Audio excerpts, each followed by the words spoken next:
Oh my God. Well, this season's off to a smashing start, but for all the right reasons. This is exactly the perfect way to kick off a milestone season for a longtime fan like me, who is earning his 25th anniversary as a fan, 97, 98, and 2021, 2022. So let's talk about it. So I hope you guys enjoyed that killer live stream. I couldn't have picked a better time and a better place than to do that. I can't believe it. First off, before we get into talking about the game, I just want to give a shout out to Real Radmen. I mean, great job on the NASCAR Thunder 2003 series. I'm going to miss that series very, very much, but whenever I'm feeling bored at any given moment, whether it's here or at my dad's crib, I'm going to go back and binge watch that shit, to bring back all the memories. I was watching every episode from start to finish, and if anyone plays an older NASCAR game, I will watch it. Good luck on NASCAR 21 Ignition. I'll still watch your content in general, like the old stuff, but I'll never not say specifically you, Radman, just generally speaking, when it comes to NASCAR games or Wheel of Fortune and Jeopardy episodes, I will never touch the newer ones, period. So far, I always stick with the old school stuff, like old 80s and 90s, early 2000s Jeopardy and Wheel of Fortune episodes, older EA NASCAR games, the original NASCAR Heat 2002. Those are the only, or even Dirt to Daytona, NR4, NR 2002, and NR 2003. I'll always stick with those. The newer games I will never touch. The last of the older games that was good, in my opinion, was NASCAR 6. NASCAR 2005 to most people was good. So for me personally, it isn't very good due to the omitting of Jeremy Mayfield, Ken Schrader, Pocono Raceway, and Cockpit View. If those four things had been in that game, I would like it, even with the shitload of make-believe drivers in the Cup Series. But anyway, let's talk about this Spurs game. So the refs were already on their shit tonight, but other than that, they were kind of letting them play most of the way. It was like 5% they started on their shit right off the bat, but the other 95% they let both Magic and us play. I mean, we were getting whacked both sides. Like, we were whacking them, they were whacking us, but I wasn't too worried about it because we were kicking their asses anyway. And that was expected regardless of the slow start or, if we would have had a fast start from the get-go because the Magic were injured. Do you think it would have made a difference if the Magic were fully healthy tonight? Well, sadly, we'll never know except in a parallel universe. But either way, the game was fun all around. I mean, this is a far cry from last year, at least the second half of last year.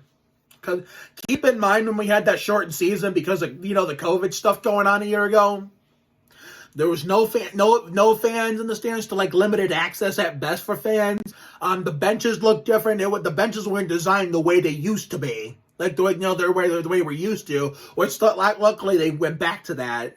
They went back to full capacity crowds, normal benches, and a full 82 game season this year. So I'm glad that they were kind of getting back to normal. But this COVID isn't over yet. It's getting close, but not quite there yet. But we're making good progress. I know that I read somewhere if enough people get vaccinated, they should have the virus under control, but hopefully enough people are smart enough to do it. That way, this can come out to be true. But I'm saving that conversation for another day. So we are off to a slow start, and I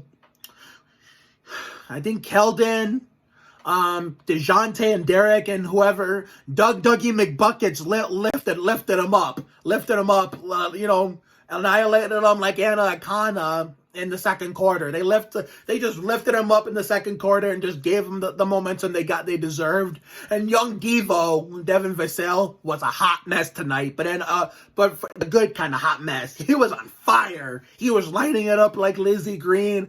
Lonnie Walker,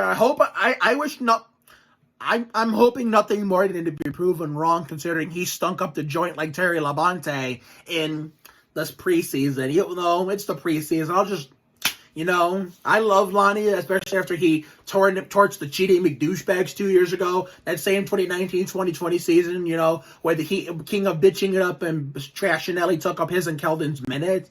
But, I love Lonnie for that.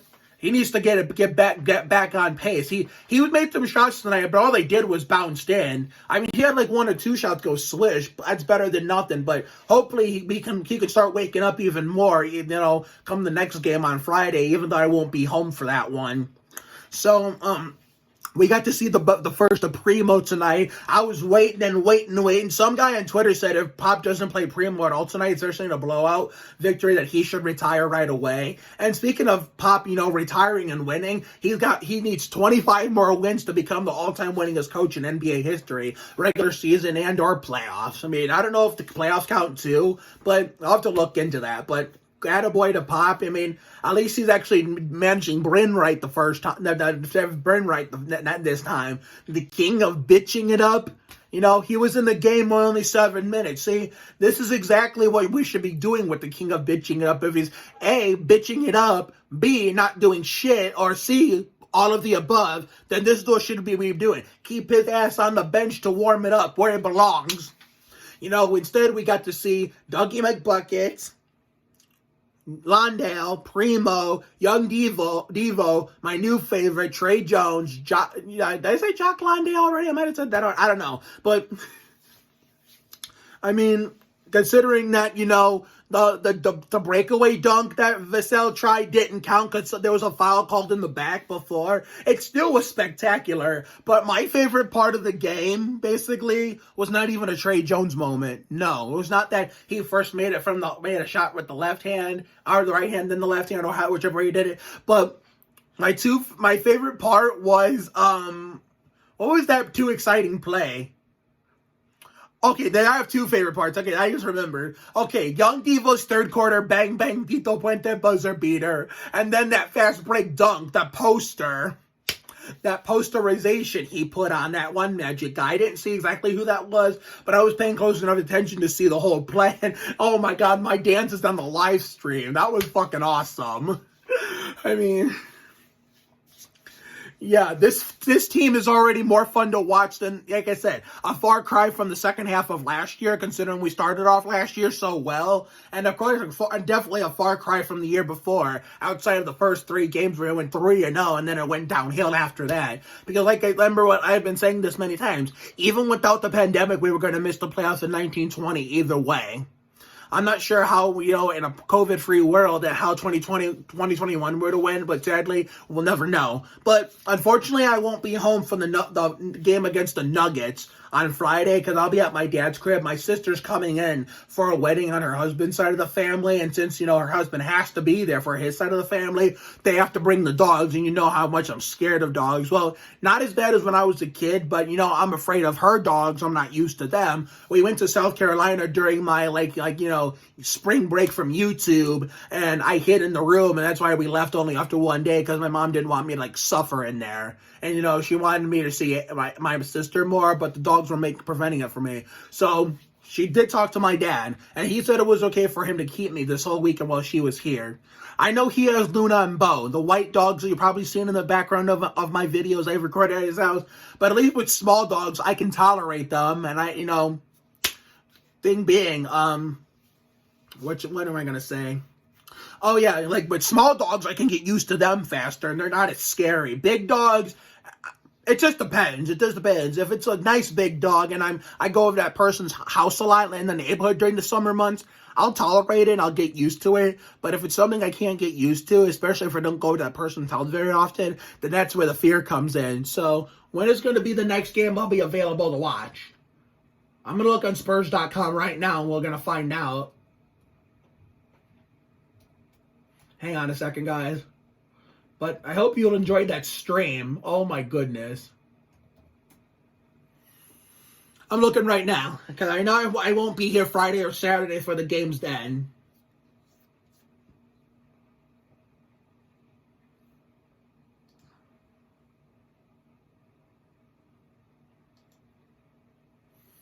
Why isn't it working? Why isn't it working?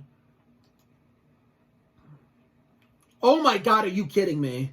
Yeah, we're experiencing some website technical difficulties.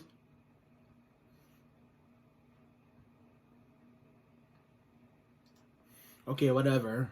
Fuck off. Yeah, this video's taking longer than it should, because the schedule won't fucking load.